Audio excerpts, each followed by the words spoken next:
আওয়ামী লীগ ঘোষিত যে লকডাউন 13ই নভেম্বরের পূর্ব ঘোষিত সেই লকডাউনের চিত্র ফেসবুকে থাকলেও বাস্তবে সেই চিত্র একদমই নেই বললে চলে। এই মুহূর্তে রয়েছি ঢাকা ময়মনসিংহ মহাসড়কের মাওনা চৌরাস্তা এলাকা। এই মাওনা চৌরাস্তা এলাকায় সকাল থেকে যান চলাচল একদম স্বাভাবিক।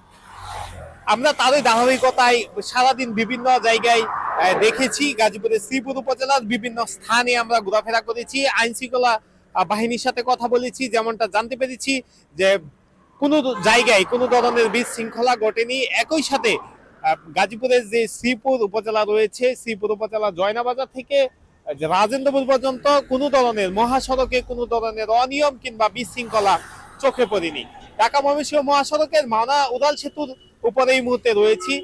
সারা দিনের ন্যায় এই পর্যন্ত এই যে সন্ধ্যা গনিয়ে আছে, ঠিক সেই মুহূর্তেও অর্থাৎ দূরপাল্লার যে সকল গাড়ি রয়েছে, যাত্রীবাহী কিংবা মালামালবাহী সব ধরনের গাড়ি চলাচল একেবারে স্বাভাবিক রয়েছে। আমরা কয়েকজন চালকের সাথে কথা বলেছি, তারা যেমনটি জানিয়েছে যে কোথাও কোনো ধরনের বিশৃঙ্খলা হয়নি। তবে ঢাকার কয়েকটি জায়গায় এবং গত দুদিন পূর্বে গাজীপুরের বিভিন্ন জায়গায় বাসে অগ্নিসংযোগ দেওয়া সহ বিভিন্ন ধরনের অপরাধ কার্যক্রম সংগঠিত হয়েছিল। পরবর্তীতে আইন শৃঙ্খলা বাহিনী একদম তৎপর রয়েছে পুরোপুরি। বিভিন্ন পয়েন্টে তারা তল্লাশি, চেকপোস্ট সহ এ ধরনের বিভিন্ন অভিযান চলমান রয়েছে আইন শৃঙ্খলা বাহিনীর পক্ষ থেকে। একই সাথে বিভিন্ন ধরনের রাজনৈতিক দল, বাংলাদেশ জাতীয়তাবাদী দল বিএনপি, বাংলাদেশ জামায়াতে ইসলাম, ইসলামী আন্দোলন সহ সব ধরনের নেতাকর্মীরা কিন্তু এই ব্যাপারে পুরোপুরি সোচ্চার রয়েছে আওয়ামী লীগকে প্রতিহত করার জন্য। আমরা খেয়াল করেছি শ্রীপুর থানা চত্বর এবং ঢাকা ময়মনসিংহ মহাসড়কের যে মাওনা চৌরাস্তা এলাকা রয়েছে, এখানে বেশ কিছুক্ষণ পর পর যে একটা একটা লীগ দল ধরে ধরে জেলে বল এই ধরনের স্লোগানে মুখরোধী ছিল। সব ধরনের যে রাজনৈতিক দলগুলো রয়েছিল সেই দলের নেতাকর্মীরা একত্র হয়েছে এবং যার যার অবস্থান থেকে পৃথকভাবে তারা স্লোগান দিয়েছে আওয়ামী লীগকে প্রতিহত করার জন্য। আরেকটু যদি জানিয়ে রাখি, আমরা আইন শৃঙ্খলা বাহিনীর একাধিক সদস্যের সাথে কথা বলেছি। তারা আমাদেরকে নিশ্চিত করেছে যে কোনো ধরনের বিশৃঙ্খলা সারাদিন ঘটেনি।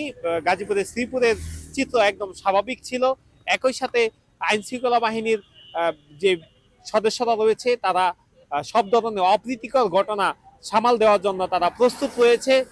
তারা কোনো ধরনের অপ্রীতিকর ঘটনা ঘটতে দিবে না, এটি নিশ্চিত করেছে বলেই মানুষ একদম পথে নির্বিঘ্নে বের হয়েছে। আর একটি ব্যাপার হচ্ছে অত্যন্ত গুরুত্বপূর্ণ, যেটি ফেসবুক খুললে আসলে দেখা যাচ্ছে যে সামাজিক যোগাযোগ মাধ্যমে যে ফেসবুকে সরব রয়েছে আওয়ামী লীগরা, কিন্তু মাঠে তাদেরকে একদমই চোখে পড়েনি।